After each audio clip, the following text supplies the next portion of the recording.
दुनिया की नज़रों में जो पागल है, क्या वो सच में पागल है या फिर उसने कुछ ऐसा पा लिया जिसे ये दुनिया अभी समझ नहीं पाई।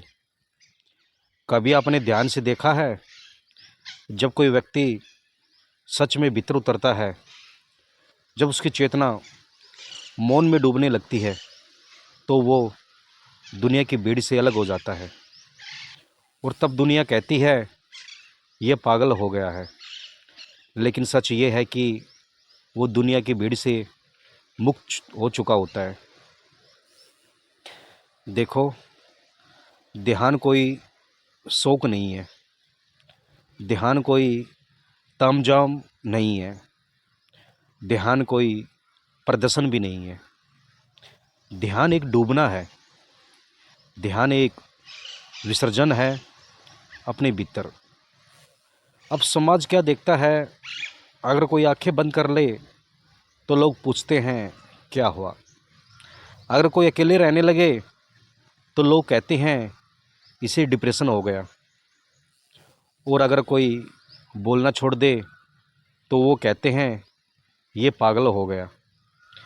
पर क्या आपने कभी सोचा है, ये जो मौन है, ये जो एकांत है, इसी में तो आत्मा की आवाज़ सुनाई देती है। जिसे दुनिया पागल कह रही है, शायद वो सबसे होश में है, क्योंकि उसने सबको छोड़कर खुद को थाम लिया है। उसने मोबाइल, भीड़, दिखावा, इन सब से ध्यान हटा लिया है और भीतर उतर गया है। ध्यान कोई क्रिया नहीं, ये तो एक स्थिति है। जब आप अपने विचारों के पार पहुंच जाते हो, जब शब्द गिर जाते हैं, जब सिर्फ मौन शेष रह जाता है, वही ध्यान है।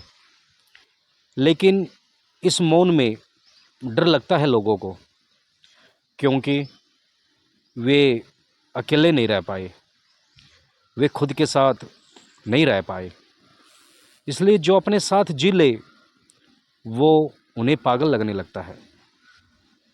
परंतु प्रिय आत्मा, जो व्यक्ति सच में ध्यान करता है, वो दूसरों को देखकर ध्यान नहीं करता, वो भीतर की आवाज़ पर चलता है। उसे कोई गुरु हो या ना, संसार कुछ कहे या ना कहे, वो उस रास्ते पर चलता है जहाँ शांति है, जहाँ मौन है, जहाँ अंततः वो स्वयं है। जैसे बुद्ध बैठे थे बोधि वृक्ष के नीचे, जैसे रामकृष्ण परमहंस खो जाया करते थे माँ काली के ध्यान में, जैसे कबीर गली गली पागलों जैसे घूमते थे, लेकिन उनके शब्दों में परमात्मा बोलता था। यही तो ध्यान है, खुद को खोकर सब कुछ पा लेना। कई बार लोग आते हैं और पूछते हैं, महाराज जी आप इतने चुप क्यों रहते हैं? तो मैं मुस्कुरा देता हूँ, क्योंकि जब भीतर बातें चल रही हो तो बाहर बोलना व्यर्थ लगने लगता है। जब अंदर कोई दिव्य संगीत बज रहा हो तो दुनिया का शोर बहुत हल्का लगता है। और जब ध्यान में एक बार डूब गए तो फिर लौटना मुश्किल हो जाता है। कई लोग कहते हैं अब तो दुनिया से रिश्ता ही टूट गया। अरे भाई, रिश्ता दुनिया से टूटा नहीं, रिश्ता खुद से जुड़ गया।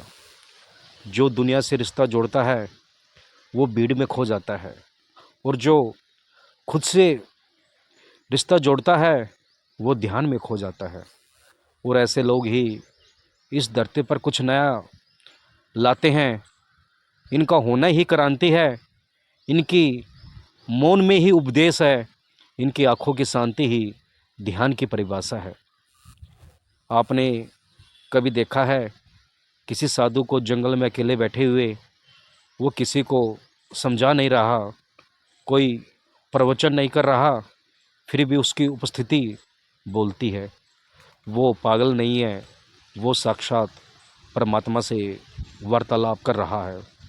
ध्यान ऐसा ही है, आप देखने में सामान्य नहीं रहते, लेकिन आप असाधारण अनुभव करने लगते हैं। आप भीतर की दुनिया में यात्रा करने लगते हैं और ये यात्रा अद्भुत होती है। इसलिए जब अगली बार कोई कहे कि तू पागल हो गया है ध्यान में डूबकर, तो मुस्कुरा देना, क्योंकि तुम वही कर रहे हो जो इस दुनिया को बदलने की ताकत रखता है। जो खुद से जुड़ गया वहीं पूरी सृष्टि से जुड़ जाता है। और जब तुम भीतर पूरी तरह मौन हो जाते हो, तब ब्रह्मांड तुम्हारे भीतर गूंजने लगता है। और उस पल तुम्हें किसी की स्वीकृति नहीं चाहिए होती, न कोई प्रशंसा, न कोई मान्यता। तब तुम बस हो एक मौन उपस्थिति, एक साक्षी, एक पागल जो ध्यान में खो गया। जिसे दुनिया ने पागल कहा, वो दरअसल सबसे ज़्यादा जागा हुआ था, सबसे ज़्यादा होश में था, क्योंकि वो ध्यान में खो गया था।